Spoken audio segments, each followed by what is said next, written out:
The Pharaoh of Egypt, Ptolemy I, decided to learn geometry. He had a textbook called The Elements, but he found this textbook difficult, so he asked the author of the book if there was an easier way to learn the subject. Euclid replied, "There is no royal road to geometry." We don't know if Ptolemy ever succeeded in understanding Euclid's book, but we do know that for over 2,000 years, people used The Elements to learn geometry. People often think The Elements was simply a geometry textbook. In fact, the book teaches much more.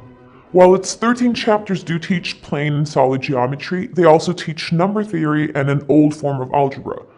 Euclid took the mathematical knowledge of his age, organized it, and presented it in an orderly and logical way. He started with a set of axioms, and then used them to prove result after result. He was methodical, he was logical. He set a high bar for clear and structured thinking. But who was this author, Euclid? What do we really know about the man who wrote the most successful textbook in history? Sadly, very little. We have no paintings or pictures of his face. We don't know when he was born or when he died. We do know that Euclid was Greek and that he worked in the great library of Alexandria. Here he wrote and taught. Drawing shapes in the sand, he taught many to think logically, abstractly, and geometrically. That was around 300 BC, but Euclid's great book continued to be used for long after his death.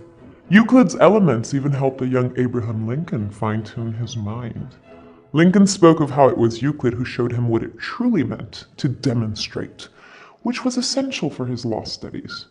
Euclid influenced all kinds of great thinkers